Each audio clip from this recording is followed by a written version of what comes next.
Hey everyone, I wanted to give you some quick guidelines and tips and suggestions on using MindMeister and more specifically how to share it and get it to what you need to do. So, okay, as you can see here, I started making a mind map for Chapter 1 in Dobrin, Keller, and Weiser. I think that's the pronunciation, Technical Communication in the 21st Century.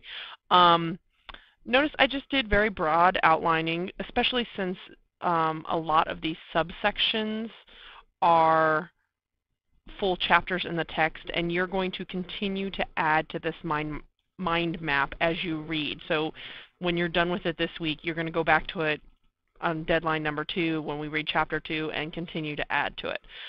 So, you know, if chapter 2, I forget what chapter 2 is about. Oh, chapter 2 is about rhetoric. You might, you know, add from this rhetorical node here and do all of your chapter 2 off of that. I don't know. It'll be what makes sense to you. At this point, it's just about you working with the material. So that's 1. 2, I specifically asked that you also look at the Handbook of Technical Writing and pull in entries from that into your mind map to start mashing up, you know, what you're reading in the different books. In that particular case, I'm not assigning anything particular to you. I didn't specifically go for 5 entries. I just got enough to show you, but I wanted to show you that a couple things I did. 1, when I made a node that had to do with it, notice I called the node HTW, Handbook of Technical Writing, and then gave the title of the, you know, the section in the book. Also notice this little circle here.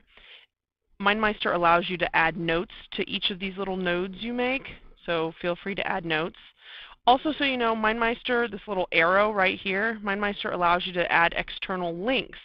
And what I did in this case, I just wanted to demo it, is I went to the internet and found, oh, well, what are other ways that people, you know, give as processes for technical writing? So I went out and found something that, you know, another company, what are their processes for technical writing? It gives me something to compare it.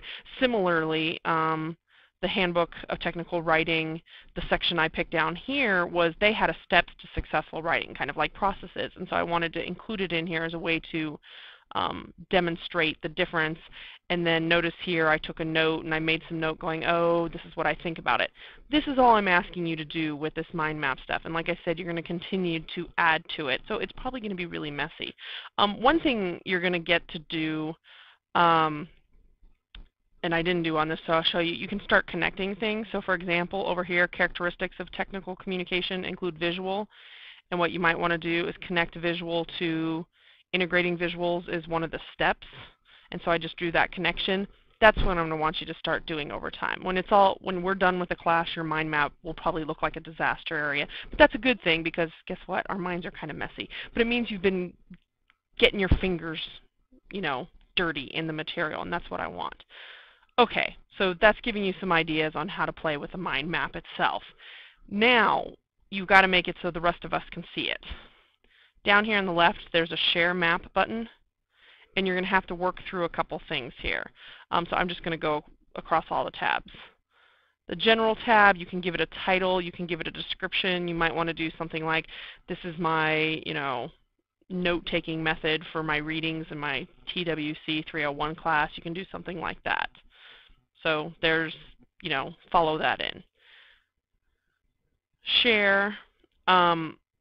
This specifically allows you to invite collaborators, so in the future of the class we might do some collaborative mapping. Current viewers, you can make it that only certain individuals can see it. I really prefer if you all make it public, that everyone can see it.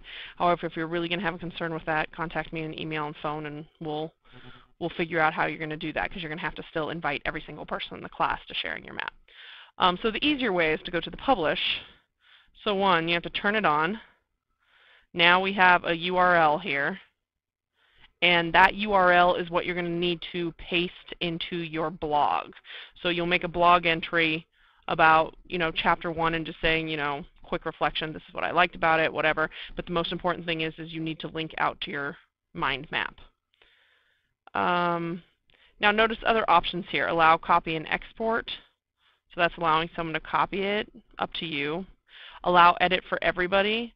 So I'm going to turn that on, because if you all want to add to my map, I'll be honest, I'm not going to map every single chapter, but that would be cool. And that's also, again, noticing that that'll be ways, well, that's inviting everyone, and we might do that.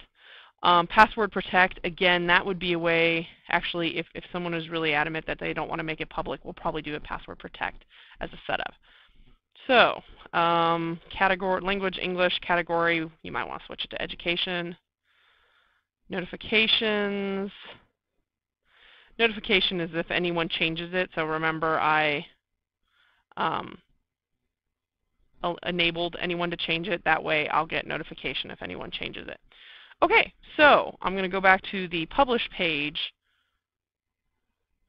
It's really important that you get this URL. Come on. There we go. Copy it. And then you can hit OK, and that saves everything. Now that you have that copied URL, that is what you're going to paste in your blog to link us out so everybody can go see your mind map. Please definitely do that, because I'm probably going to make a list somewhere of everybody's, reading mind maps. I hope this helps. I hope this gives you some good ideas. And just keep in mind, what yours looks like does not have to look like mine. The idea here is for you to construct it in a way that makes sense to you. But then, the first chapter is kind of very bare bones, so all of ours might look similar, but after that, it should start getting really messy.